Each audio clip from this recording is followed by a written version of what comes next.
Bismillahirrahmanirrahim. Assalamualaikum warahmatullahi wabarakatuh. Perkenalkan, nama saya Mahdi Soleh ya. Di sini saya mau menjelaskan tentang bagaimana prinsip kerja daripada proses distilasi atmosferik. Sebelum itu kita eh, kenali dulu proses awalnya itu apa sebelum masuk ke proses distilasi.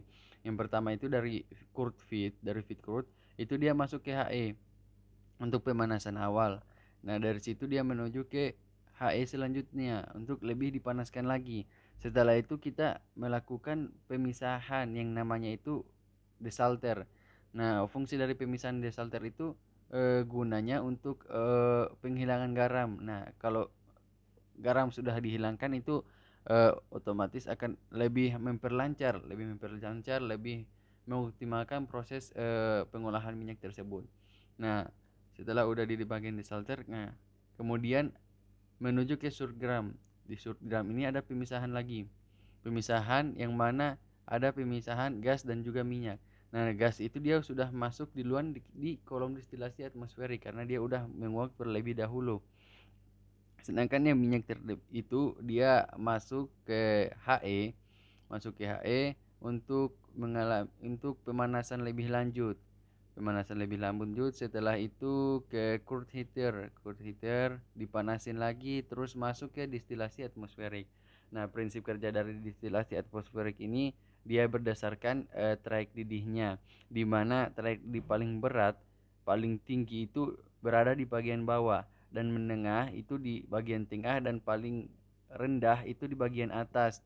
Nah, untuk bagian atas itu berupa gas.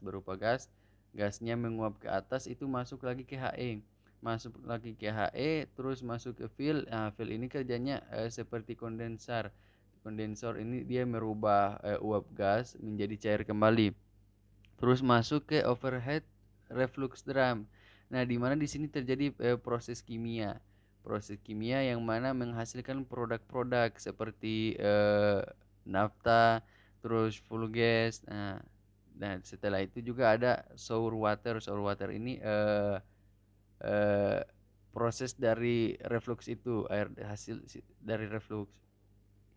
Nah, kemudian ke produk tengah itu di mana jadi menengah itu yang menghasilkan kerosin, berupa kerosin, terus bensin. Nah, itu masuk ke stripper itu untuk dipisahkan lagi. Nah, itu ada yang namanya diinjeksikan dengan steam. Nah, mengapa perlu diinjeksikan dengan steam? Itu karena untuk mempercepat reaksinya lagi, mempercepat reaksi jadi perlu diinjeksikan dengan steam. Nah, jadi produk keluarnya itu berupa kerosin. Ada juga kerosin, terus ada light gas produk itu sesudah dari stripper itu ada pemanasan lagi. Terus ada juga heavy gas oil produk itu produk bawah daripada stripper. Terus nah, itu yang residunya itu bagian bawah itu diinjeksikan dengan steam lagi untuk dipercepatkan reaksinya. Reaksi setelah keluar dari situ menghasilkan dipanasin lagi menggunakan HE, terus menghasilkan produk berupa residu seperti itu. Mungkin demikian ya video penjelasan mengenai prinsip kerja serta pengolahan secara general tentang